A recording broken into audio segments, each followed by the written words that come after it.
I am the Dark Angel, Were 57, and welcome to Thomas Was Alone.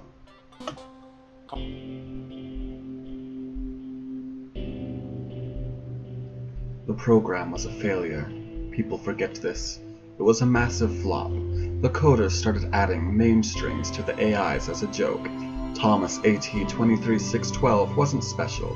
It was just an AI in the right place at the right time. Wow. A weird first thought to have. I've played this one once a while back. I remember it was just really beautiful. It's just really loud. I remember I really enjoyed the gameplay and the music and the story behind it. So I wanted to share that with you guys, and I figured this was a nice deviation from... Thomas decided to start listing his observations for posterity. 1. The whole alone thing. 2. Portals. They led somewhere. He'd yet to work out where.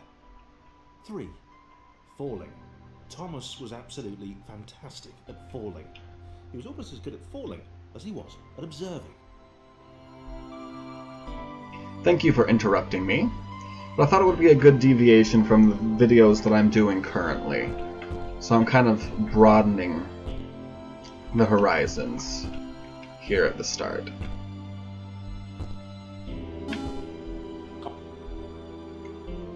And it sounds beautiful, I just hope it's not overpowering everything. Okay, interesting. Thomas couldn't fall past this block. Think, damn it, think. What if there was some kind of inverted fall? Some way to... what's the word? Jump.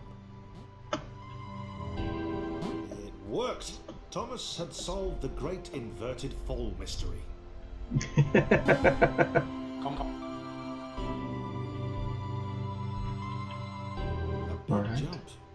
But Thomas noted there was no real danger in missing it. The world didn't want him to fail here.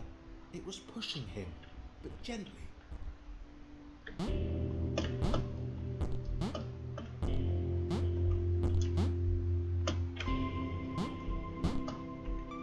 A longer jump. Ah, there we go.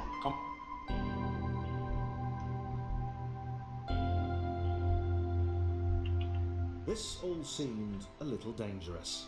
The world was not to be trusted. It was unstable, and it seemed to Thomas that it could let him down at any moment. Yeah, like that, and that, and that, and that, and that. To suspect it might even be doing so on purpose. Paranoia. Paranoia as I'm watching it fall behind me. Okay.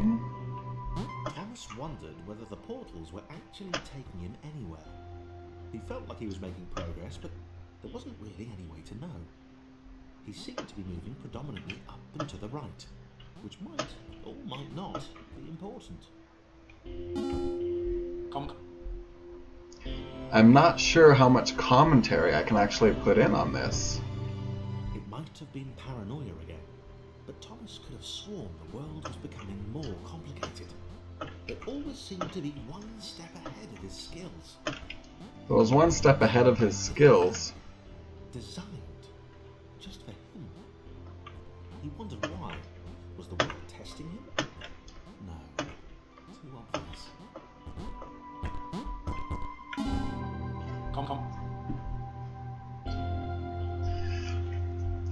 So this little square that we're playing. Something about the boiling, toxic, glowing water intimidated Thomas. He didn't like it. He certainly didn't want to swim in it. Yeah, I don't blame him. He made another mental note. 4. Water. Not good. To be avoided.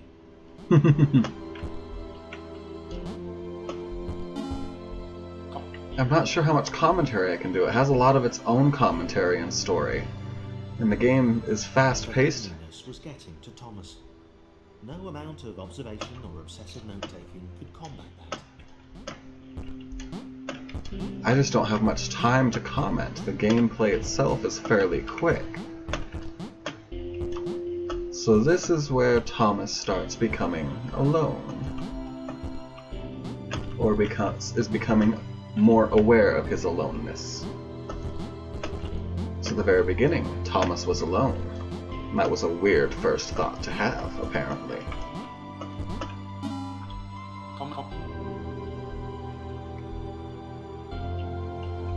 Thomas had a new theory. The world was training him. He could feel himself getting smarter. There was the mental list to consider.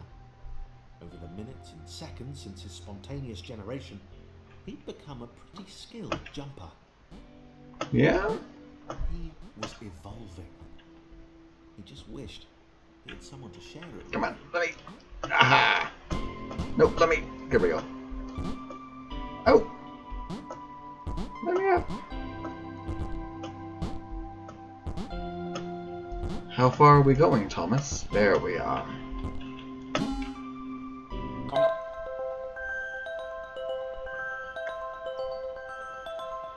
I submitted hundreds of bug reports and told that idiot this would happen. Overlapping scripts. More than one AI was bound to be spotted from the norm into an environment at some point.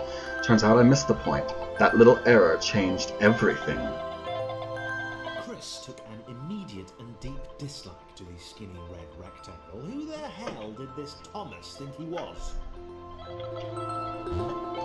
So now we've got Chris here, who can't jump as high.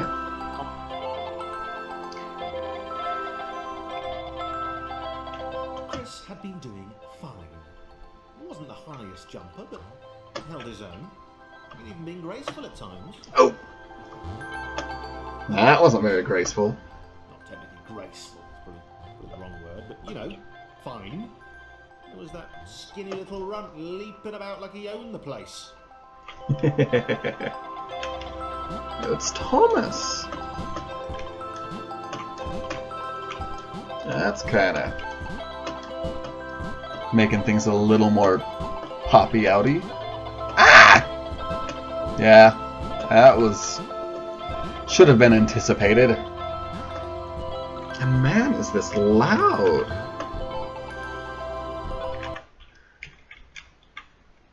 I'm down to 10%. I think it's just loud on my end, and I'm going to be talking your ear off, and you can't hear anything on your end. I'll find out soon enough, I suppose. But Thomas isn't alone anymore. He has Christopher with him.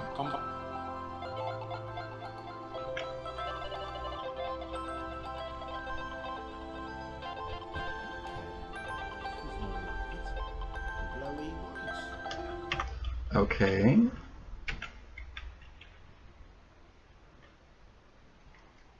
Thing. Only Chris could get to it, which of course made it all the more enticing. What would it do? What new opportunity might this switch open up to him?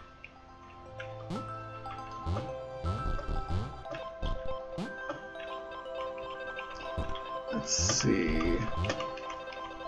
Can I do this? No.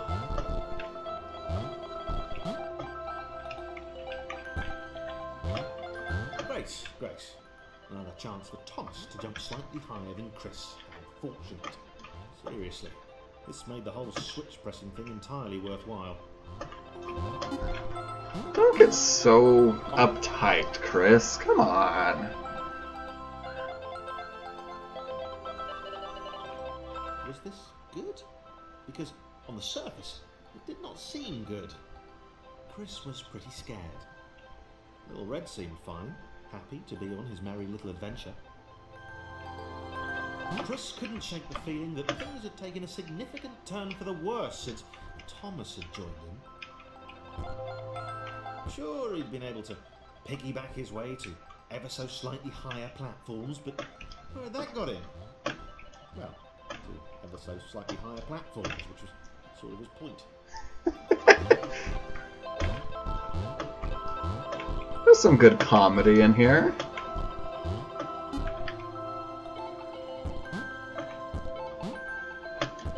Oh, didn't quite make that. Let's try it again, Thomas. Too far.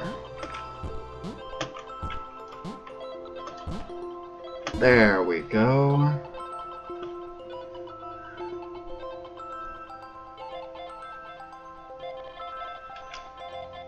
Alright, Thomas. Stared at Thomas with pure hatred.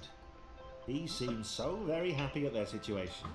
Friends together, a brave fellowship of quadrilaterals on a quest for greatness. Why not? But it was all the obvious observation that Thomas was doing which grated. Every time they saw something vaguely new, Chris would hear a satisfied little from the vaulting idiot. He hoped the next portal would split them up, if only for a few levels. So Chris is aware that there's levels. There we go.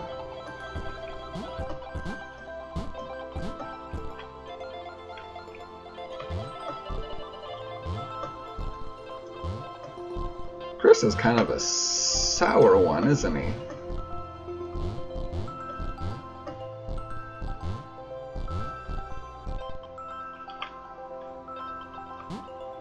Oop!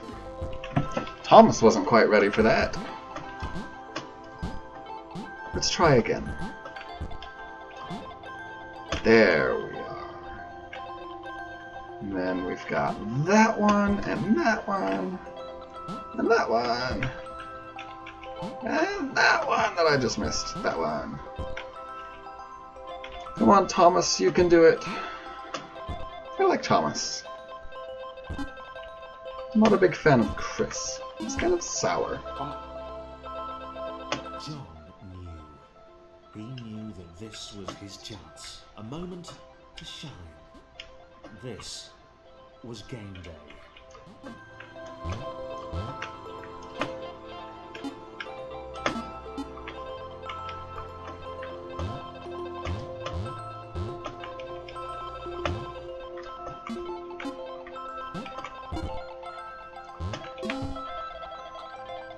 Who is this? I forgot your name. This would not do. John. Needed room to show off his exceptional skills. As it was, he was trapped on the wrong side of these little dot things. Where did they come from, anyway?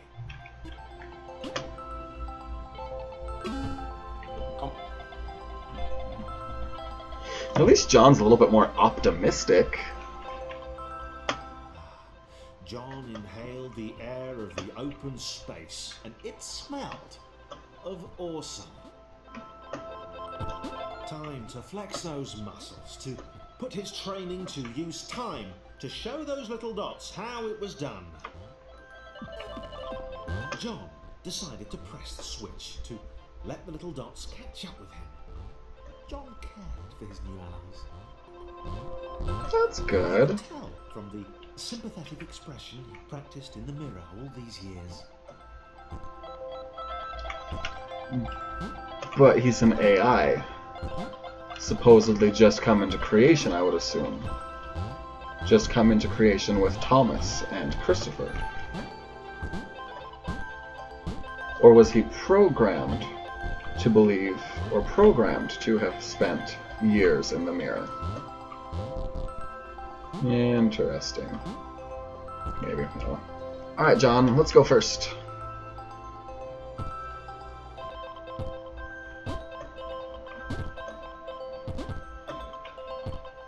Okay.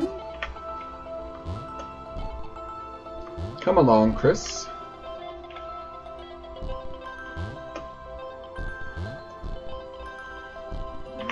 We'll need Thomas again. So Thomas is just happy to be in this new world that he's experiencing. Chris, heck if I know, is a sourpuss. Oh no! Chris, come back here. Oh! Hey, John, come back here.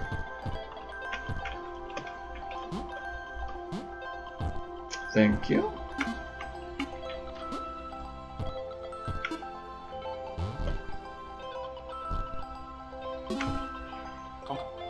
Maybe I'm thinking too much into these little AI characters, but he's giving me the story to think about them.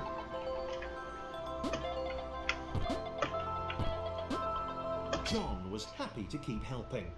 He felt it was important to his image that he was seen to help the little guys. Oh, so he's one of those people. He's not necessarily doing it because he actually wants to, but he's doing it for the image that it creates for him.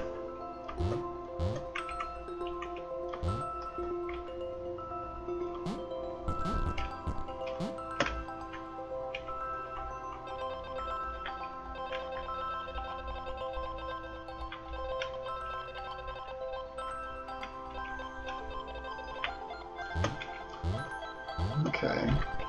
Well, the game itself really isn't too complicated. I should be able to get through it pretty quickly. Should only take a couple episodes or so, if that. Oh, I'm sorry.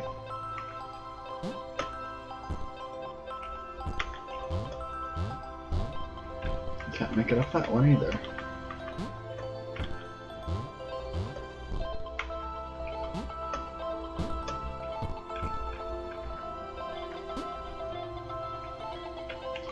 You know, Chris seems very pessimistic about his place in all of this. Sure, he can't quite perform to the same standards as Thomas, but at least Thomas is willing to help him. He's not like ditching him around every jump. He didn't mind them so much either. The red one, Thomas, had a charming way of applauding every time John jumped. See, and Thomas is just happy. But I've seen people get so happy they're annoying, so... Nope. Can I get John up there? There we go.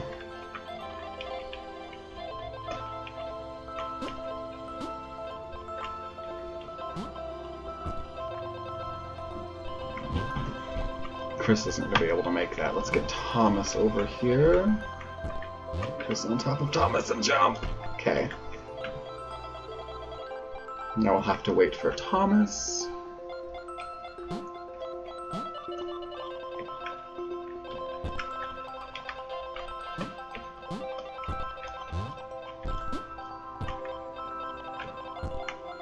Let's get everyone ready. Alright, and I see a bouncing square. The orange one was less immediately likable, but his unremitting cynicism and tutting amused John.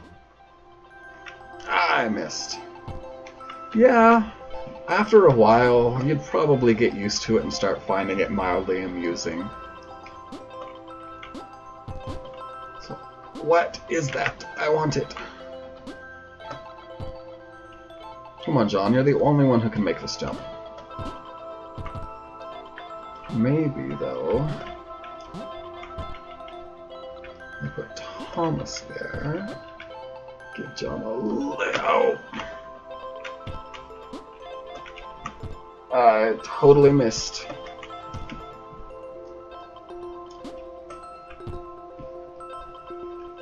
I just want to see what that thingy is. What is it? What's the thingy? I got it. They seek it here, they seek it there. Okay. Alright, now let's let Chris get up. Thomas. Can you... Wow. Yeah, I'd be a little irritated too if I couldn't make it up that. Oh, don't we need... There.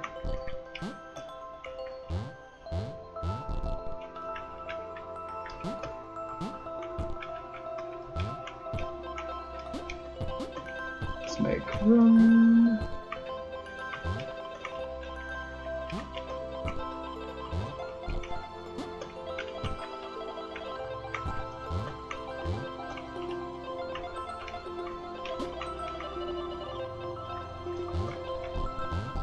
There we go. I think this is going to do it for this episode. Unfortunately, this series won't have much for me to commentate on, but either way, I figure it'll be a nice game. Something a bit different to kind of switch things up a little bit. Let's see, where are we currently at? 1.10. So yeah, I'll continue this again next Friday, and we'll play through it until we finish it. Keep an eye out on Monday for The Escapist, and Wednesday for Vanish. Yeah, Vanish. Anywho, until next time, I will see you all later. Bye-bye.